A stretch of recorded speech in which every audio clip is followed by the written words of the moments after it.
What if the captions you post and words you speak are the very chains holding you down? What if the strength of your silence could shield more than any explanation ever could? What if choosing not to say anything powerful is the most powerful decision you ever make? Let silence be your general rule. Speak only what is necessary, and in few words. Epictetus, we often believe that sharing every thought, post, or venting session helps us heal. But more often than not, just keeps the wound open. You post every personal update, vent to whoever will listen, and speak of your life as if it's on trial. People scroll past, sometimes even sympathize, but while the world moves on, something far more dangerous begins to happen. You start believing the story you tell yourself over and over. Stoicism offers a different path. Protect your peace through silence, not as avoidance, but as power. When you speak less, you command more. Words become weighty when used sparingly. This isn't about repressing your feelings. It's about reclaiming your emotional energy so that it no longer drains away through needless commentary. In this video, you'll learn 10 Stoic lessons that illustrate how silence sharpens discipline, preserves self-worth, and fosters quiet confidence. If you've ever felt regret after oversharing with the wrong person, or felt exposed after a vulnerable post, you're not alone. Wisdom isn't about becoming cold. It's about becoming calculated in your speech. It's about knowing what to share and what to hold back.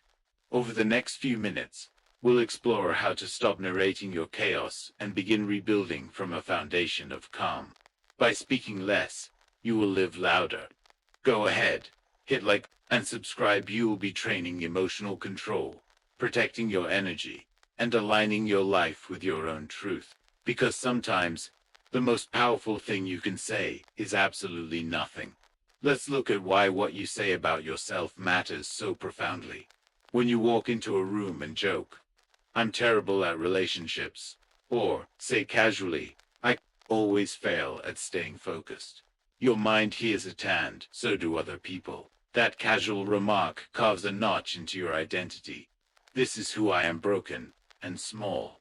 Over time, the repetition makes the idea feel permanent, not because it's inherently true, but because a repeated belief gains traction.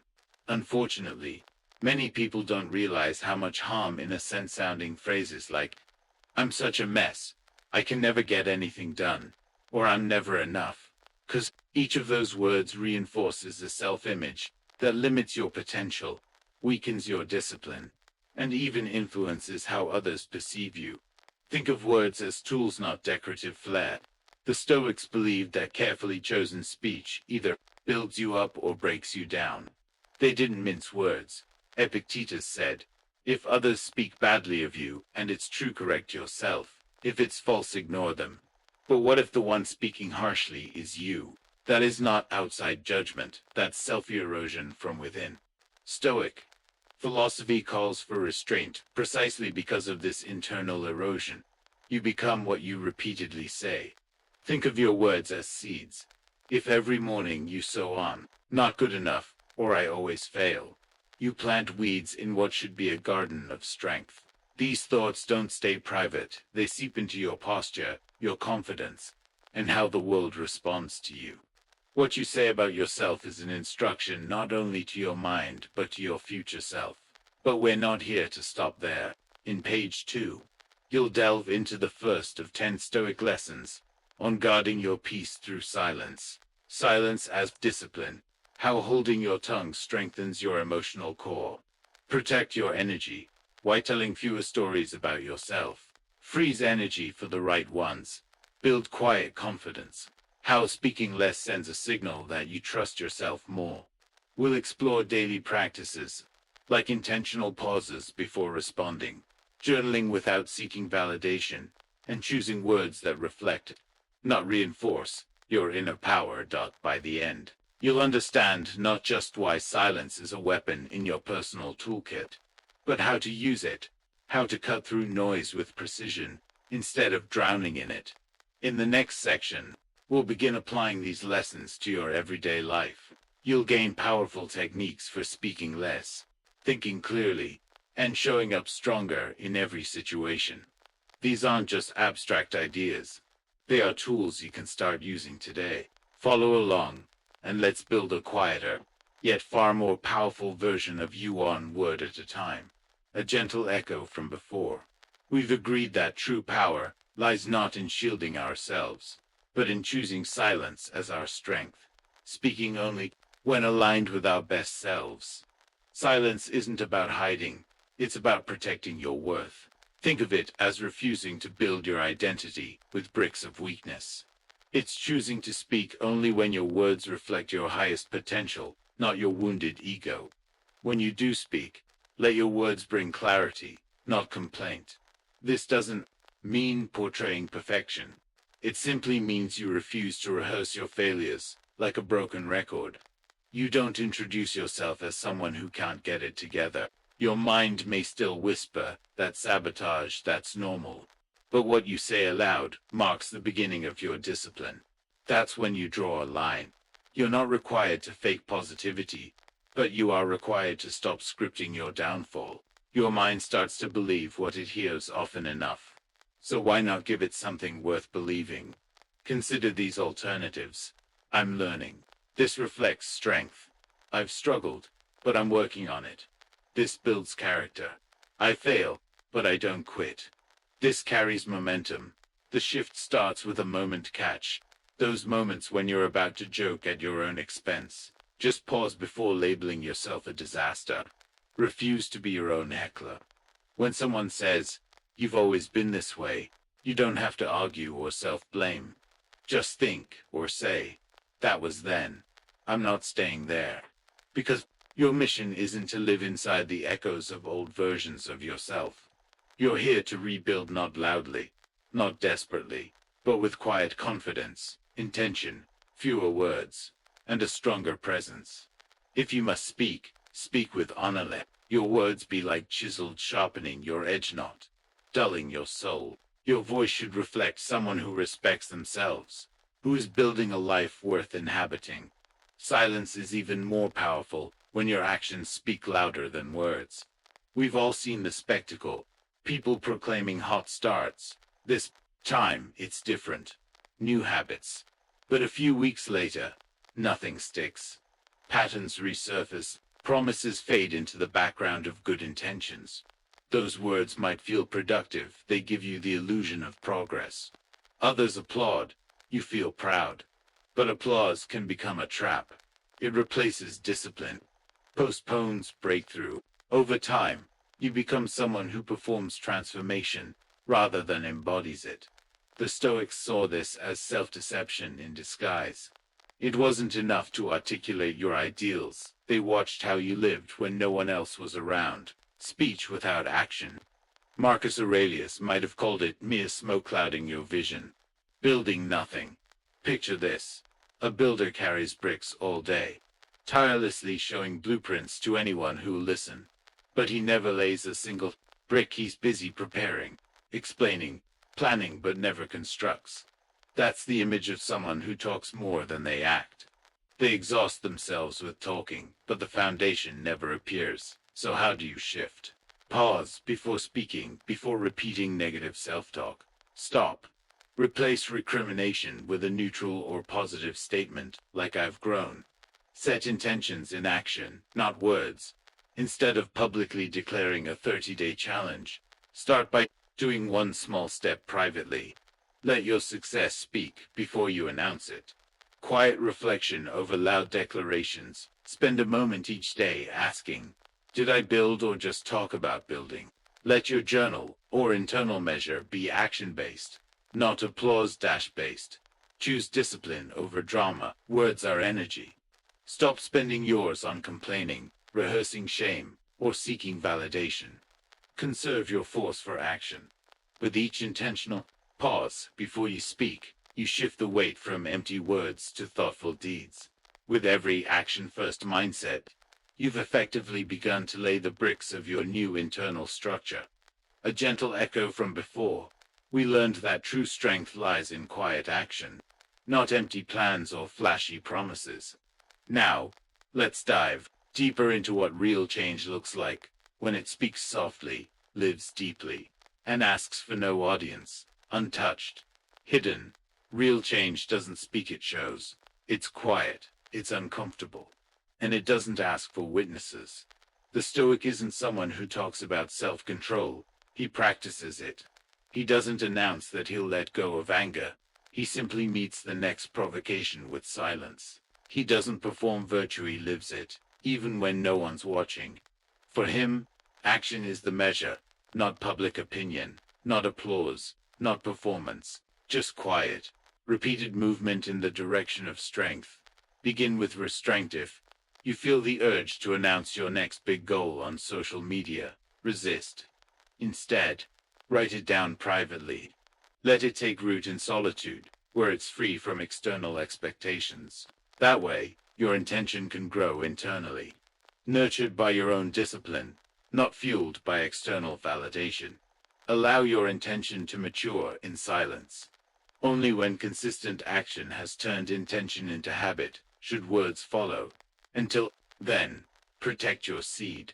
The world doesn't need another motivational post-it, needs more people who lead with consistency, not with grand declarations. Speak from embodied strength. When you do speak, let it come from embodied experience, not ambition. A single quiet sentence from someone who truly lives what they say carries far more weight than 100 loud declarations. People instinctively recognize when your words come from lived experience, not theory. They listen longer when they sense you've already lived the truth you speak. Let silence be. Your training ground. Silence is the gym for your discipline. In the stillness, you meet your resistance, the urge to perform, to impress, to seek the spotlight. In silence, you confront your real motivation, stripped of applause, stripped of spectators. It's in that space under pressure that real lasting power is born, not the kind that dazzles and then fades, but the kind that endures, that continues undisrupted even when no one is looking. This power is resilient. It doesn't need permission. It thrives in daily, quiet decisions, telling yourself, yes, I will follow through even when no one's paying attention. Pause before the public announcement. When that voice rises in your head, tell them what you're going to do. Pause, breathe, ask yourself, am I sharing this to move forward or just to be seen moving? If it's the latter, stay still. Protect that fragile seed. Let your actions mature until they're strong enough to build upon. Let your growth become your proof. You weren't meant to narrate your life. You were meant to build it brick by quiet brick, even if alone. Because in the end, people don't remember your passionate speeches. They remember who you became. Real change doesn't need an audience. True transformation happens in the shadows. It doesn't crave praise. It doesn't demand visibility. It certainly doesn't wait for approval. Like tree roots growing beneath layers of rock, its strength comes from silence and pressure. Today, however, many equate growth with milestones. The gym selfie, the viral journaling post, the day one mindset announcement. The irony. That need for applause undermines your growth. When your progress becomes performance, it loses integrity, and what's performed is always weaker than what's endured. Strength in the unseen. The Stoics never needed an audience. They believed virtue was its own reward. They found strength in unseen moments, waking early even when ignored, resisting temptation without thanks, building self-control even without likes. As Marcus Aurelius wrote, applause is nothing but noise, and if it tempts you, it owns you. In summary, keep intentions quiet until grounded in habit. Sow seeds in solitude. Speak only from embodiment, not ambition. Let lived truth guide your voice. Use silence as your strength training to face resistance and build discipline. Pause before public displays. If it's for show, let the energy return inward. Remember, power grows in the unseen. Endurance outlasts performance. Before, we explored how real growth thrives in quiet, away from the spotlight. Now, let's continue by understanding why true transformation doesn't depend on applause but on silence. relentless effort. Imagine a blacksmith working deep inside a forge. There's no cheering crowd, no flashy camera crews, the red glow of molten metal, the ringing strikes of hammer on steel, and grit in the air. The process is brutal. Fire, hammer, sweat, grit, but all of it remains hidden within the forge. No one sees the spark from each blow. No one gasps at the intensity. And yet the blade becomes sharper, stronger, more resilient. This is the essence of genuine transformation. Personal change doesn't require an audience. The fire and effort matter more than the applause. It's not the likes, comments, or encouragement that shape us, it's the relentless repetition of practice. The small choices made in solitude, and the quiet commitment to keep going even when no one is watching. But so often, we start to talk about what we plan to do, even before we've done it. We post about the book we're reading, as if announcing our progress will somehow help us actually finish it. We share about distractions we plan to avoid, as though shouting it out to the world will give us the strength to follow through. What if, instead, we let our actions speak for us? What if we simply read the book without telling anyone, or quietly removed distractions without public announcements? We'd let results speak louder, and the mystery that follows would be far more compelling, because mystery builds power, while noise dissolves it. When you're seen doing the work, you're performing for approval. But change doesn't need an audience. Real growth thrives on silence.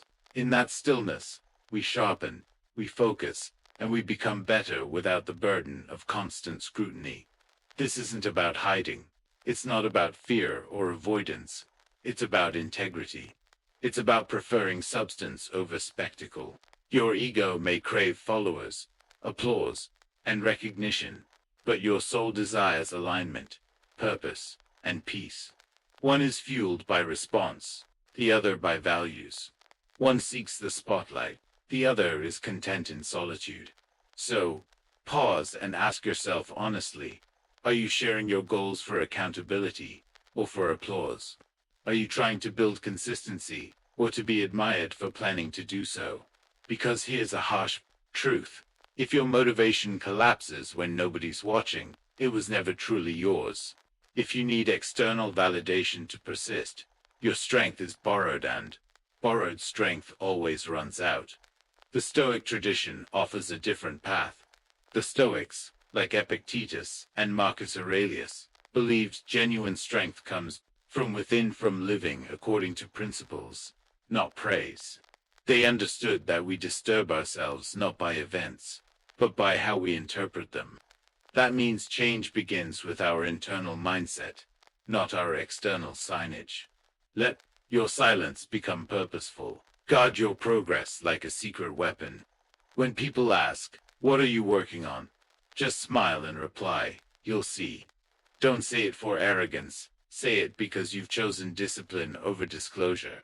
You won't shout about your transformation, you'll embody it. Change doesn't make a showy entrance. It doesn't rely on banners or pitches. It simply arrives, quietly but powerfully. Others will notice when you start living differently, when your presence shifts, your routine shifts, your results shift. They won't need a public announcement. Your actions will speak volumes. Resist the urge to overshare. Don't disrupt the journey by turning private progress into public performance. Let your life be the only announcement you need. Maintain your quiet dignity, and let your transformation unfold on its own timeline. Build habits, cut distractions, read pages, write words, make calls, all away from the glare of social validation. Do it in the shadows, where integrity thrives. Because strength is revealed, not in how you sound, but in how you move. Not in selfies, but in stillness. Not in headlines, but in habit. And when the journey is complete, though it may never truly be complete, just let your life stand as the proof. Let your quiet transformation speak louder than any cheer. But to truly embrace this way of living, this silent forging of character, we must go deeper. We need to confront the most persistent audience of all, the narrator in our Mind's that internal voice that spins stories about who we are, what we deserve, what we can or cannot do. It's not fact, it's a habit. And for many, a toxic one. This voice whispers, "You always fail, or they'll never understand, or why bother trying again?" Quietly, but relentlessly, it shapes our beliefs. In relationships, work, self-esteem. If we don't take control of that story, it controls us. The Stoics recognized that true power resides in the mind, not because of its intelligence, but because of its capacity to interpret events. Epictetus taught that we're not disturbed by things themselves, but by our judgments about them. That means the story we attach to an event matters more than the event itself. Now, let's continue on this journey. In the next section, we'll learn how to interrupt that mental narrative, rewrite it with resilience, and use it to reinforce the silent transformation we're already crafting with our actions. Previously, we uncovered how the voice inside our head, the silent narrator, can distort reality, whispering old fears and false identities into our story. Now, we go deeper into how to recognize and rewrite that story. Because often, it's not the pain that breaks us, it's the story we attach to it. Think about it. It's rarely just the failure itself that hurts, it's the narrative that follows. A plan falls apart, and suddenly, we don't just say, "That didn't work." We declare, "I'm a failure." Someone we love betrays us, and instead of seeing it as their action, we internalize it. "No one will ever love me again." That's not truth. That's narrative. And here's the good news: narratives can be rewritten. Picture this. You're walking through a dark tunnel. The air is heavy, the path uncertain. You stumble.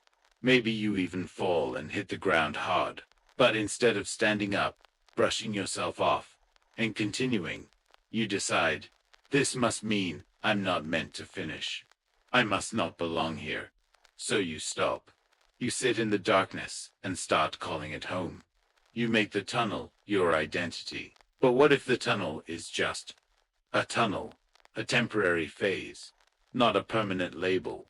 What if the stumble wasn't proof of your inadequacy, but just a part of the process? Everyone stumbles in the dark, but not everyone decides to stay there. The truth is, when you change the story, you rediscover the strength to keep moving. And that strength, often buried deep beneath old beliefs, begins with awareness. So how do you start? You watch the story unfold in real time. Catch it as it happens. Notice those harsh thoughts that loop in your head, the ones that whisper, "You're not enough," or "You'll fail again." Don't let them pass unnoticed. Write them down. Separate them from reality. And ask yourself, honestly, is this true or just familiar? Because most of what you believe about yourself wasn't created by truth, it was created by repetition. A repeated wound becomes a belief. But that belief isn't you, it's residue. And residue needs to be cleared, not followed. Rewriting your narrative doesn't mean pretending everything's fine. It doesn't mean lying to yourself. It means refusing to let your lowest moments define your entire journey. It means saying, "Yes, I failed, but I am not a failure. Yes, they hurt me, but I can still love, still trust. Yes, it's hard, but I've done harder things before." This is Stoic strength, not blind optimism, but clear-eyed defiance. It names the obstacle, stares it down, and refuses to let it dictate the ending. You don't have to announce this shift to the world. You don't need to post about your healing or explain your growth. Just start living the new story quietly, confidently. Let your daily choices whisper your transformation. If the old story said you always quit, prove it wrong by showing up again tomorrow. If it said you don't deserve respect, begin treating yourself with the same patience, care, and discipline you would offer someone you admire. And if it told you people are judging you, let them wonder, let them misunderstand. You're not writing their story. You're rewriting your own. Every morning, before the world's noise invades your mind, repeat this to yourself silently. "I don't owe anyone the version of myself I've outgrown. Let that line break the pattern. Let it reclaim your power. Because when you take control of the narrative, you begin to steer the path. Not perfectly, not overnight, but powerfully, permanently. Let your silence grow thicker than your self-doubt. Let your habits speak louder than your words. You don't need to justify your progress. You don't need to defend your change. Stop negotiating with the past. Stop rehearsing your pain. Start walking forward with a mind that supports your growth, not sabotages it. Remember, you're not truly stuck. You're just stuck in a story. Change the story, and everything else begins to shift. And to fully step into this new narrative, we must pay closer attention to something subtle, yet profoundly powerful: our words. Because the words we speak, especially about ourselves, shape not only what others see, but what we believe. Earlier, we uncovered how the story we tell ourselves can either trap us or free us. Now, let's look at what shapes that story most directly: our words. Words are not just reflections of your reality, they're the architecture of it. They don't merely describe your state of mind, they shape it. Every time you say, "I'm overwhelmed," even casually, you're programming your nervous system to anticipate exhaustion. When you make a joke about always messing things up, your mind isn't laughing, it's listening, and it begins to believe. Words are not harmless. They're not just sounds, they're blueprints. Repeat them often enough, and they become mental construction plans reinforcing the walls, ceilings, and hallways of how you think and feel. Your internal world begins to mirror the vocabulary you used. The Stoics knew this well.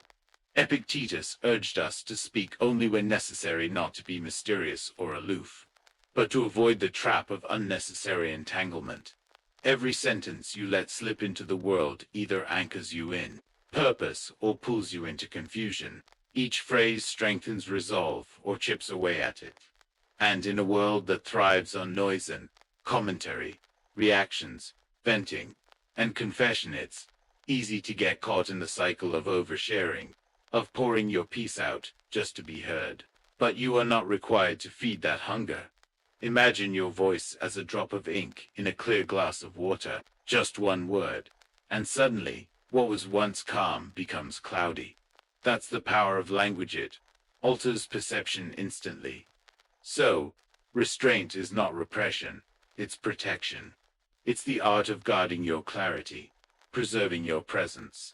It's the decision to keep your energy focused rather than scattered. Anyone can speak, but not everyone can speak with impact. Words shouted in emotion are like arrows shot in a panic, wild, directionless, and often damaging. But words spoken with calm, with care, with clarity, they land with purpose. They cut through the noise like a sharpened blade. You don't need to announce your progress. You don't need to broadcast your healing. You don't have to narrate every twist in your personal evolution. The more you talk about how you're changing, the more you risk clinging to the old narrative. Instead, speak as someone who has built, someone who is still breaking. Speak as someone becoming, not someone explaining. And here's a quiet truth: the fewer words you use, the more powerful they become. This doesn't mean you should suppress your emotions. It means you choose when and how to speak, and, most importantly, why. Before every sentence, ask yourself, does this need to be said? Will it create clarity or add confusion? Does it align with where I'm headed, or will it entangle me in another loop of needing validation? Try it today. When someone asks how you're doing, don't default to your pain. Don't recount every stress or every wound. Just say, "I'm managing." That's enough. When you feel the urge to vent online, pause. Write it privately instead. Process the emotion before making it permanent. And when you feel misunderstood, remind yourself, being understood is a luxury, not a requirement, because the deepest peace doesn't come from being perfectly explained. It comes from being grounded. You conserve incredible emotional energy when you stop trying to explain every feeling, justify every decision, or announce every move. This kind of quiet discipline builds something rare: calm presence. a confidence that doesn't beg to be seen, because it's rooted in truth, not performance.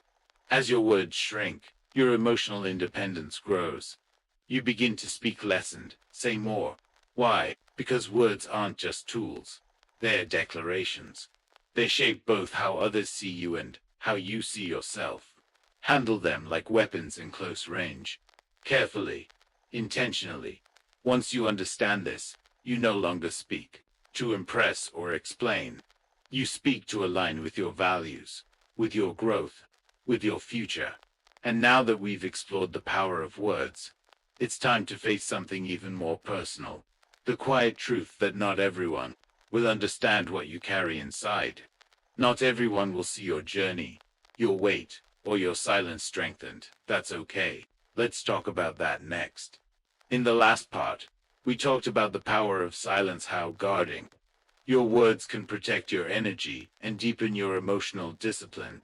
Now, we turn inward again, to something just as vital, accepting that not everyone will understand the weight you carry and learning to be at peace with that. You can look completely frank and steady, even smiling, and still be carrying storms inside you. A single smile might be concealing years of grief that no one ever asked about. A quiet, level voice might be covering up the wreckage of betrayal, heartbreak, or daily battles that left scars no one ever saw. People around you often misjudge your strength. They only see what's visible, how composed you appear, how stable you seem. They assume if you're functioning, you must be okay. But you know better, because you've carried deep wounds beneath your clothes, hidden pain in your posture, in your silence. You've stood tall in rooms that didn't see your struggle. You've kept going on days when it would have been easier to disappear, and no one clapped, no one noticed. But you kept walking anyway. That's the quiet power of Stoicism. It doesn't demand you to be numb or emotionless, it asks you to learn control. To recognize that while pain is inevitable, your response is a choice. There's a strength and restraint that can't be taught in books, it's only forged through living. Epictetus said, "Don't explain your philosophy, embody it." And that's where most people get stuck. They want their inner chaos to be understood by the world. They want validation from the outside to make their suffering feel seen. But you don't owe anyone that kind of explanation. You don't need to explain how you've survived. You don't need to justify your quiet pain. In fact, your silence is its own kind of power. Trying to be understood can become another form of surrender, giving your emotional power to people who might never be able to handle it. And worse, some will take your vulnerability and use it against you. Not everyone deserves access to your inner world. That's not bitterness. It's discernment. Some people don't ask to understand. They ask to gossip. Some don't listen to support. They listen to judge. It's not always malice, it's often limitation. Your peace depends on knowing the difference. Imagine your emotions as sacred scrolls. Would you throw them on the table in every casual conversation? Would you hand them to someone who doesn't even know how to read them? Of course not. They aren't meant for everyone. They're meant for the few who've earned the right to hear your truth. That's not detachment, it's wisdom. What you've survived is not weakness, it's proof of your strength. You've held pain without turning it into poison. You've been angry without making the room burn. You've been hurt without seeking revenge. That's not repression, it's emotional control. And it's far more powerful than any loud display of struggle. Because real strength, it's when everything inside you is falling apart. But you still choose kindness. You still show up. You still treat people with dignity. Even while you're learning how to give that same grace to yourself. The Stoics remind us that suffering is something we all go through. But our reaction, that's where our true power lies. You can't stop life from wounding you. But you can stop others from defining you by your wounds. Protect your healing. Don't expose raw parts of yourself in places that only want to poke at them. Share your truth in rooms that will hold it with care. Speak to those who help it grow, not to those who will twist or dismiss it. Your inner battles aren't a performance. They're sacred. The silence you choose is your shield. Every time you decide not to overshare, not to justify, not to beg for understanding, you claim another piece of peace. Every breath you take in patience, every emotion you manage without exploding, is another layer of quiet strength. You don't hide your struggle because you're ashamed. You hold it close because you honor it. What you carry is not for everyone to see, not because it's small, but because it's sacred. And that kind of quiet endurance, that ability to live with depth no one knows about, that's something only a few will ever understand, and that's perfectly okay. So what happens when this silent strength begins to build? What if your quiet patience, your emotional control, and your daily discipline slowly start to reshape your reality without needing an audience? Let's explore that next. In the previous section, we learned that peace doesn't come from being understood, comes from not needing to be. Now, it's time to go further, because emotional clarity, inner strength, and silent discipline only reach their full potential when they're put into motion. You weren't born to be explained. You were meant to be lived. You're not a concept that needs constant translation. You're a force that needs to be experienced. So stop seeking sympathy. Start building stamina. Stop narrating your pain to prove it's real. Instead, refine your inner power. And most importantly, stop needing people to understand. That's not strength, it's surrender. Emotional freedom doesn't begin when they finally see you. It begins when you no longer require them to. When you stop chasing validation and start walking forward, regardless of who notices. Let your silence speak for you. Let your calmness challenge assumptions. Let your peace become so loud it silences your pain. That is stoicism. That is mastery. And that, in its purest form, is your rising quietly, intentionally, completely. But here's the truth. Most avoid. Saying something is not the same as doing it. You can whisper 1,000 promises to yourself at night. You can chant affirmations, write in journals, plan out your goals. But until you take the first step, nothing has truly changed. You can say, I'll walk away next time. You can say, I'll set that boundary. You might even believe it in the moment. But real transformation only begins when you act. When you actually do the thing. Words might comfort your anxiety, but actions are what change your life. Transformation isn't inspired by language, it's built on repetition. Many people live in the illusion that self-talk is enough. They rehearse courage in their heads, recite inspiring quotes, share beautifully worded insights. But then life hits. Someone disrespects them. A situation tests their patience.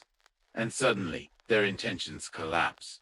Not because they're weak, but because they confused intention with discipline.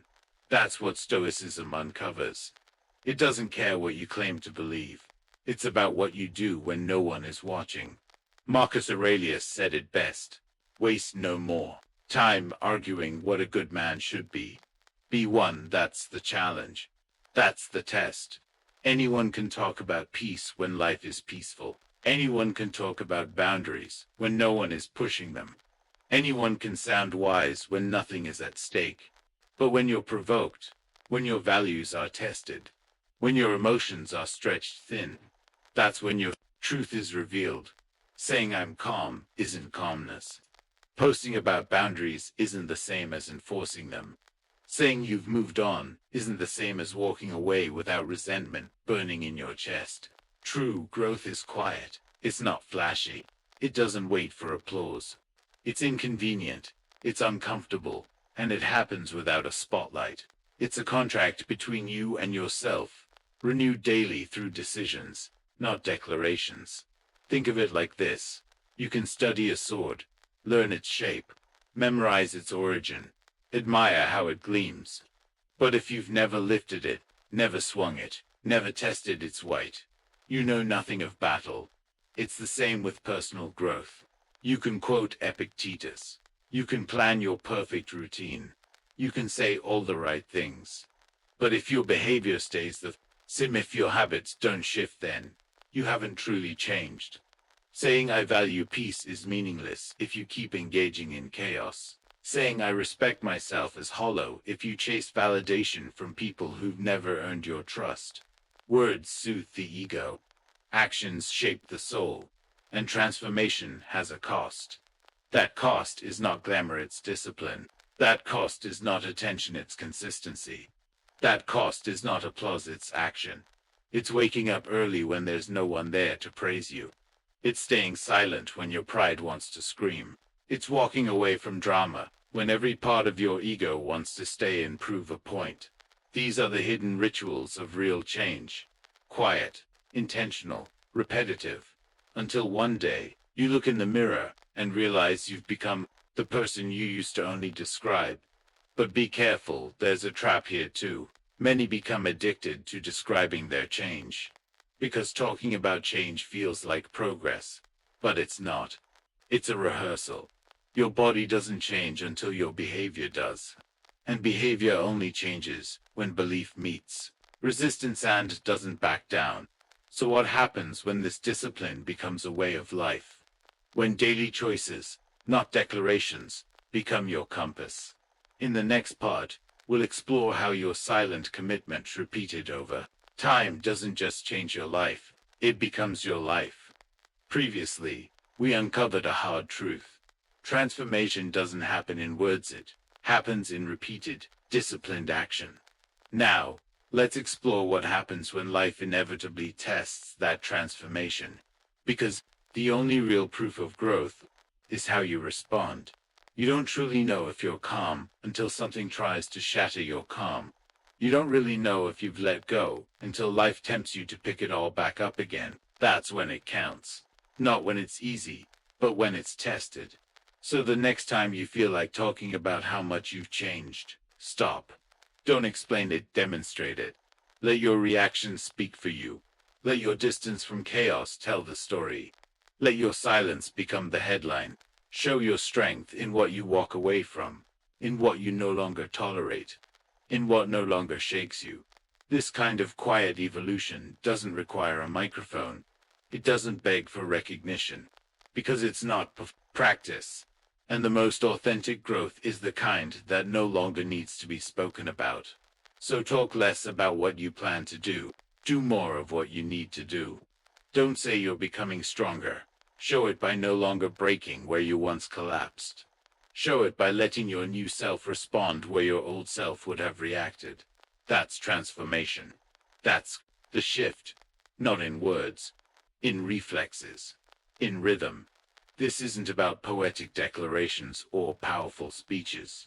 It's about discipline, pure and simple.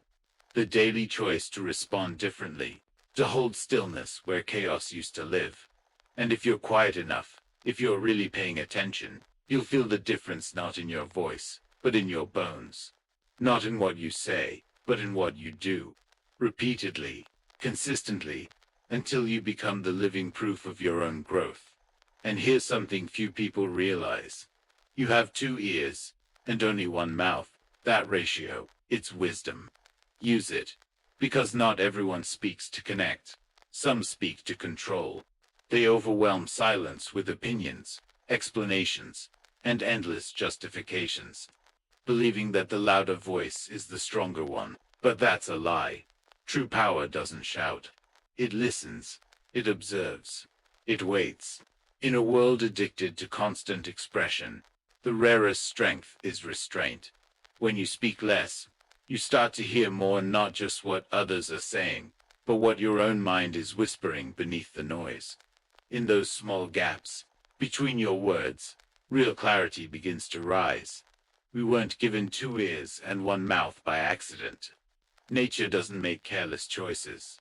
Listening isn't passive. It's an active discipline. It takes humility to quiet your ego, and even more strength to resist the urge to fill every silence with noise. Some mistake silence for weakness, but Stoic philosophy sees it differently. Silence isn't absence, it's structure.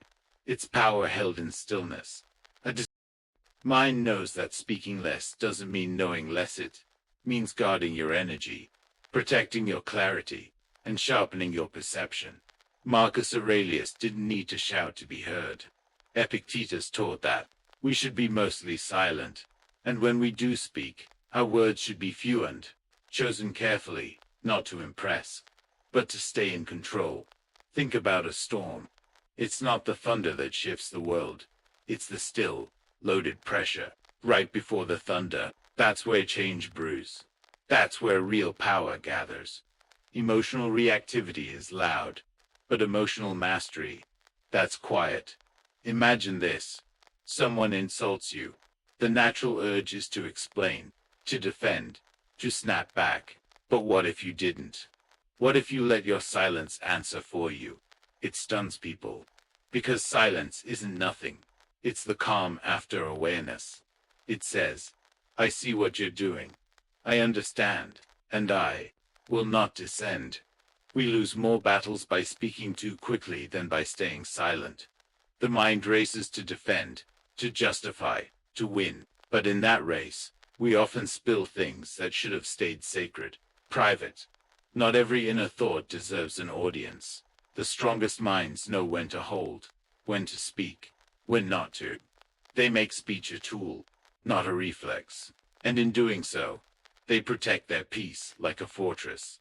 So what do you do when someone pushes your limits? How do you remain rooted when the world pulls at your patience? In the next section, we'll explore how to build that kind of inner stability, how to protect your stillness, even in the middle of the storm. Earlier, we discovered the strength found in restraint, how speaking less can sharpen clarity and guard your peace. Now, we continue with the next lesson, learning to hold your energy when provoked and mastering the art of walking away. Not in fear, but in strength. Some people push your buttons just to hear the sound of your defense. They bait you into reacting, hoping to pull you into a performance. But true emotional discipline doesn't perform, it remains present. It doesn't dance to the rhythm of provocation. It pauses and asks, is this worth my energy? Is this aligned with who I truly am? If the answer is no, it walks away, not from weakness, not from fear, but from wisdom and self-respect. Silence, in this light, isn't submission. It's choosing not to place your dignity up for debate. You've left the emotional casino behind. You don't gamble your peace anymore. You don't roll the dice with your energy just to feel heard or seen. Admittedly, silence can feel like surrender at first, especially if you've spent years conditioned to defend yourself just to survive. If you've been trained to explain, justify, or fight back as a means of self-protection, choosing stillness may feel like losing. But with time and practice, silence transforms. It becomes a boundary, a shield, a quiet declaration of wisdom. You begin to choose your words the way an artist chooses. Brushstrokes, carefully, intentionally. Too much, too fast, ruins the form. Precision becomes your language. And from this deliberate restraint, you begin to shape something strong. Inner peace that's unshakable. Start small, just one moment today. The next time someone irritates you, pause. Don't rush to react. Feel the irritation rise. Notice the tension in your body. Then breathe. Let it pass. Don't let it drive your words. Say less or say nothing at all. Let your body speak through posture, through presence. Let your stillness become your answer. As you practice this, your nervous system begins to shift. You stop needing to be heard. You begin to feel anchored in something deeper. The more you listen, the less you react. And the less reactive you are, the more powerful your presence becomes. You no longer argue to prove you're right. You don't speak to be validated. You don't try to convince others of your worth. You just are. You observe. You listen deeply, not to respond, but to understand. And when the time comes to speak, your words land differently. They carry weight. Not because they're loud, but because they've been earned through silence. That's how you turn the simple truth to ears and one mouth into a profound tool. A tool of clarity, of discipline, of quiet strength. But here's another truth we must face. If your energy still depends on applause, you won't get far. Imagine a man climbing a mountain, reaching the top, and shouting with all his might, waiting for the echo to return louder than his own voice. When it doesn't, he climbs another, louder this time. But still, the echo never comes back strong enough to satisfy the emptiness within. That's what happens. When you build your life on applause, you become a performer, switching stages, desperate for approval that never lasts. Applause may feel good for a moment, but it fades quickly. The crowd that cheers you today may forget your name tomorrow. The Stoics taught a different kind of strength. Real strength isn't measured by how loudly others praise you, it's measured by how quietly you move forward, without needing anyone to watch. When Epictetus said, "If you want to improve, be content to be thought foolish and stupid," he wasn't insulting you. He was cutting through illusion. Growth isn't glamorous. It's messy. It's misunderstood. It's slow, invisible, and often lonely. But when your actions are guided by principle, not applause, you stop bending to opinions. You stand tall on values. Think of a tree growing in the wilderness. No cameras, no clapping, just roots digging deeper, day by day. And when the storm hits, it doesn't fall, it holds. Quiet strength endures. That's what you must become. Because when you depend on applause, you become fragile. Your direction shifts with the audience. Your energy turns outward. You start performing instead of progressing. You begin asking the wrong questions. Am I doing this because it's right, or because I want to be seen doing it? In the next section, we'll explore the danger of that external focus even further, and how learning to stay rooted in your own values, rather than reactions or recognition, becomes your greatest source of freedom. In the last part, we explored how applause can become a dangerous addiction, how your strength fades when your identity depends on being seen. Now, we dig deeper into the kind of power that doesn't need permission or performance, the kind of power that's quiet, steady, and real. It's a dangerous place to live, where your worth rises and falls with the applause of others, because applause fades. And when it does, what are you left with? If your confidence only exists when you're being praised, then the moment the noise stops, your self-worth collapses with it. That's why emotional discipline is essential. When you build that inner structure, you stop chasing attention. You stop needing validation. You begin to choose something richer, deeper, something the world can't give or take away. You begin to value quiet progress, the kind of growth no one sees, the kind of strength that doesn't post or perform. You begin to prefer internal approval over external recognition. And this shift is not small. It's the foundation of real, unshakable power. The Stoics knew this intimately.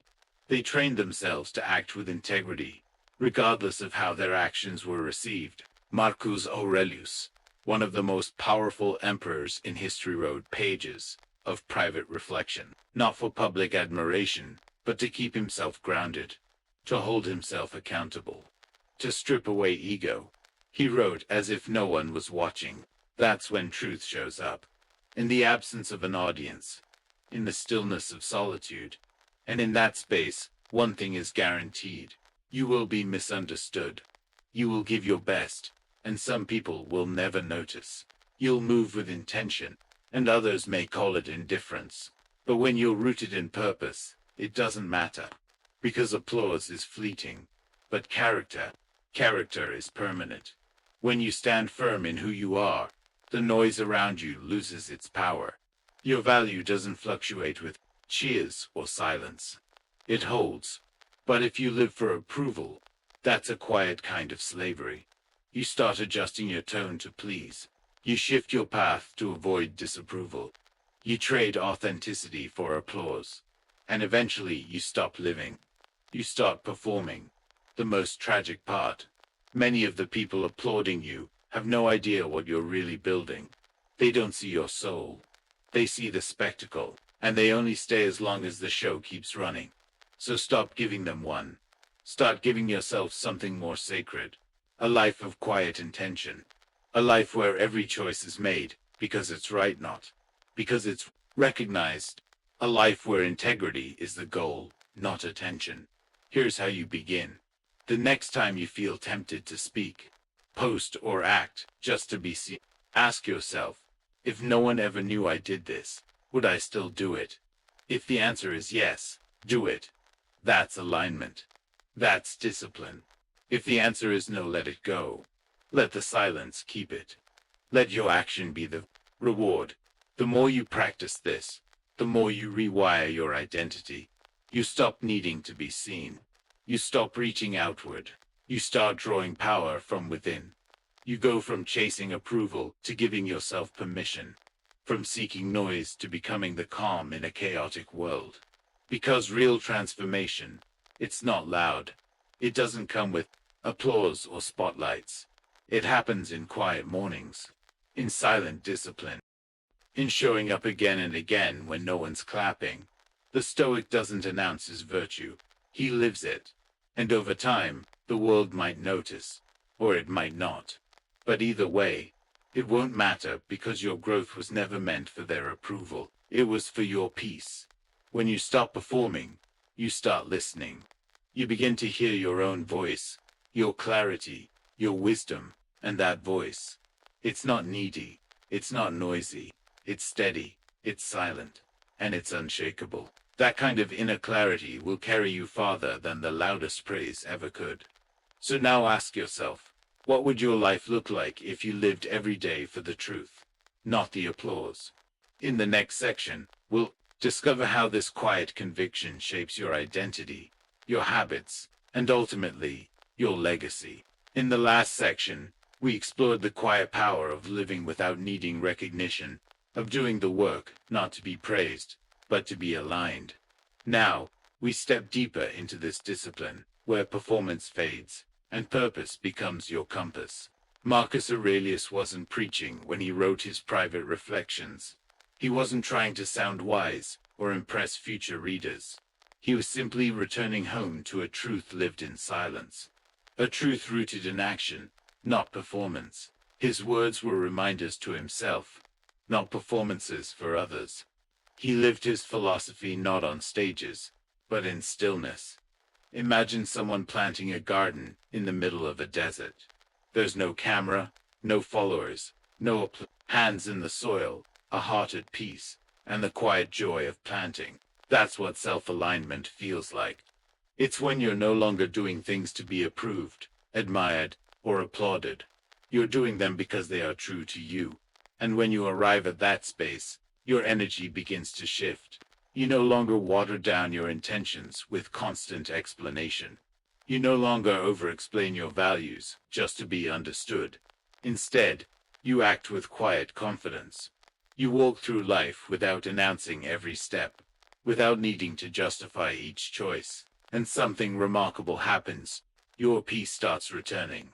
Not because the world changed, but because you stopped outsourcing your sense of meaning.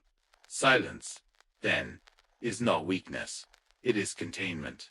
It's control. It's the recognition that your energy is limited and not everything deserves access to it. Every time you overshare, over-explain, or try too hard to prove something, you bleed a little power. Your presence weakens because your desire to be understood grows louder than your desire to stay grounded. The Stoic sees this clearly. He does not announce, he acts. He lets his behavior speak his values. Through his actions quiet, steady, consistent, his identity is forged. So ask yourself, honestly, if no one ever knew, would you still do it? Would you still grow? Would you still show up? Would you still walk this path even if the applause never came? That's where truth lives. When you act from clarity, not craving. When your decisions are guided by character, not attention. Because this is how real strength is built. Not by being seen, but by staying consistent when no one's watching. Not through validation, but through quiet, unwavering discipline. So stop narrating your evolution. Live it. Let your silence speak volumes. Let your restraint carry the weight of your integrity. The more you feel the need to talk about who you're becoming, the more likely it is you're still becoming it. Quiet people aren't passive or weak. They've just learned something powerful. Peace speaks louder than performance. They've stopped defending every part of their life because they're too busy living it. The next time you feel tempted to post, to explain, to just breathe, ask yourself, is this for them or for me? If it's for you, let silence hold it.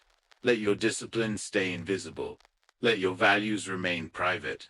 Let your growth remain sacred, not hidden, honored, because the deepest kind of power needs no spotlight.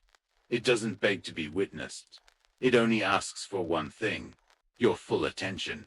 And the man who can walk in silence, who can act without needing to be seen, who can grow without being praised, that man is free. He isn't avoiding attention. He's choosing alignment. And in today's world, loud, chaotic, hungry for approval, that kind of quiet focus, that kind of personal clarity, is the rarest form of strength. Next, we'll bring everything together, reflecting on the core truths that have guided this journey and how you can carry them into your daily life, with a voice rooted not in noise, but in real, grounded power. Previously, we learned that true strength doesn't seek attention, it lives in quiet alignment. Now, we bring it all together. How the discipline of doing without declaring becomes your foundation for peace, clarity, and personal power. When your actions are deeply rooted in self-alignment, they no longer crave applause. You no longer need to be seen to know you're on the right path. You don't need to prove anything, because your choices already hold their own weight. If you're doing it for yourself, you don't need to say it. This isn't just a poetic phrase, it's a daily practice, a habit, a quiet rebellion against the noisy world that constantly begs you to perform. It's emotional discipline in its purest form, the kind that reclaims your power from the hands of opinions, from the grip of praise, from the distractions of validation. Stoic wisdom reminds us that inner peace is not something you achieve by convincing others of your worth. It's something you build by being so deeply anchored in your values that outside opinions start to slip right past you. They lose their grip. They stop mattering. Every time you act without needing credit, every time you move without broadcasting, you're rewiring your mind. You're teaching yourself to find strength in silence. You're training your emotional system to depend on alignment, not applause. This is what emotional self-sufficiency looks like.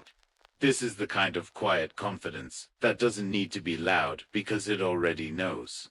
But reflection alone is not enough. Knowledge without action fades. So let this moment be more than motivation. Let it become a shift in your routine. Start small.